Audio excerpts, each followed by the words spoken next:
భూముల రేట్లు పెరగడంతో కోట్ల భూమిపై రేయోటర్ల కన్ను పడడంతో తమ భూమిని కబ్జా చేయడానికి ప్రయత్నం చేస్తున్నారని కోహెడాలో భూమి యజమానులు ఆరోపించడం జరిగింది.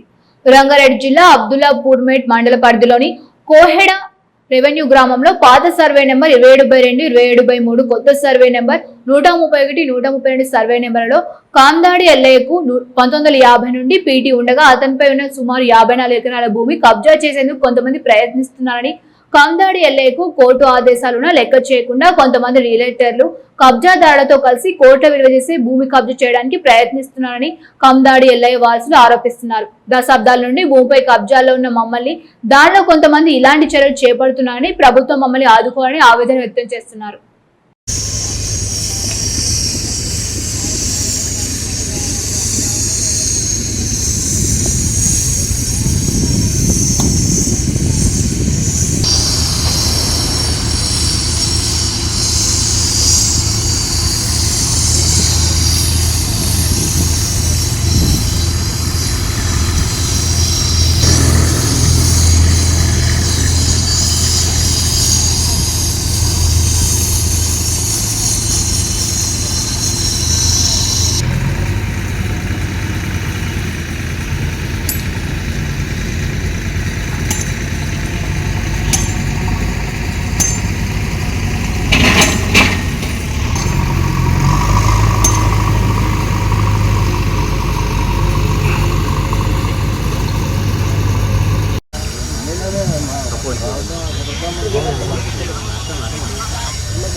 నేను తిరుపతి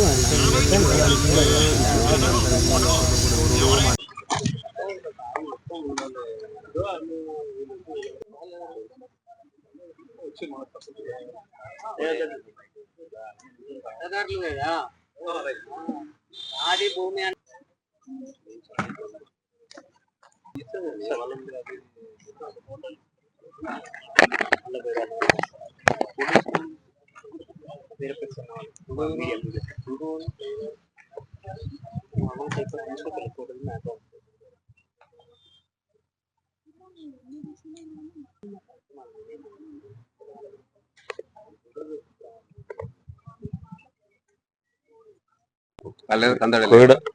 కోయడ గ్రామంలో survey number 131, 132, 35, 136, 150 new survey number, పాత సర్వే నెంబర్లు వచ్చేసి 27/2 అండ్ 27/3 లో గల మా వారసుల అంటే మా ముత్తాత కందాడి ఎల్లయ్య ఆయన వారసులం మేము. ఆయన పీటీ ఒరిజినల్ పీటీ దారుడు 1950 రికార్డ్, యాజ్ పర్ 1950 రికార్డ్ ప్రకారం ఒరిజినల్ పీటీ కందాడి ఎల్లయ్య, ఆయన వారసులం మేము. ఈ సర్వే నెంబర్లో గల వ్యవసాయ భూమి 1984లో అక్రమంగా 3080 సర్టిఫికేట్ తెచ్చుకోవడం, ముస్లిం సయ్యద్ నబీ ఫేక్ సర్టిఫికేట్ తెచ్చుకున్నది అని చెప్పేసి మేము 2016లో గౌరవ హైకోర్టులో 1993లో కేసు వేసినాము. 2016లో మా ఫేవర్లో మేము ఆర్డర్ తెచ్చుకోవడం జరిగింది గౌరవ హైకోర్టు నుంచి. పలానా ఒరిజినల్ పీటీ కన్నడెల్లి అని చెప్పి సర్టిఫైడ్ చేసి యాజ్ పర్ రూల్స్ ప్రకారం జాయింట్ కలెక్టర్కి ఇచ్చారు. 2019లో జాయింట్ కలెక్టర్ కూడా సేమ్ యాజ్ ఒరిజినల్ పీటీ కన్నడెల్లయ్య ఇది సరిచూసి ఆర్డీఓకి రిమాండ్ చేసిండు. ఆర్డీఓలో కూడా సేమ్ యాజ్ గా హియరింగ్స్ నడిచిన తర్వాత ఆర్డీఓ గారికి అప్పుడు ధరణి పోర్టల్ రావడం జరిగింది. అప్పుడు ఆర్డీఓ గారికి అథారిటీ తీసేయడం జరిగింది. అదే క్రమంలో కరోనా రావటము, లాక్డౌన్ ఉండటము, మళ్ళీ వాళ్ళు 2020లో మళ్ళీ హైకోర్టుకు స్టే తీసుకున్నారు. స్టే చేస్తే మేము 2025 మార్చిలో దాన్ని స్టే వెకేట్ చేయించేసి వాళ్ళు వేసిన 5 CRPలు డిస్పోజ్ చేశారు హైకోర్టు. తర్వాత మళ్ళీ సీఎం యాజ్ టీజ్ గా గవర్నర్ మన జాయింట్ కలెక్టర్ గారికి పంపడం జరిగింది. ఆయన ఆయన సరిగ్గా వెరిఫై చేయలేక మాకు అన్యాయంగా ఆర్డర్స్ ఇవ్వడం జరిగింది. దాని మీద మేము మళ్ళీ హైకోర్టుకి వెళ్ళినాము. హైకోర్టు కూడా మళ్ళీ స్టే ఇవ్వడం జరిగింది. స్టే ఇచ్చిన తర్వాత ఇక్కడ ఇల్లులు ఉన్నాయి, ఇది అడవి లాంటి భూమి, ఇది వ్యవసాయం పడబడ్డది. అట్లాంటి దాన్ని ఇప్పుడు ఎట్లా ఉన్నదో ఒకసారి మీరు కూడా చూడండి, గమనించండి. ఈ రోజు ఉన్నది 10 రోజుల కిందట ఉన్నది. ఈ లోకల్లో ఉన్న లీడర్లు కావచ్చు, బ్రోకర్లు, రియల్ ఎస్టేట్ బ్రోకర్లు కావచ్చు, భయభ్రాంతులకు గురి చేసి జేసీబీలు తీసుకొని వచ్చి నైట్ ఏం చేస్తారు అన్న భయంతో బ్రతకాల్సి వస్తుంది మేము. మాకు అంటే రైతులకు తగిన న్యాయం చేయగలరని మీ ద్వారా ప్రభుత్వానికి చేసుకుంటున్నాం.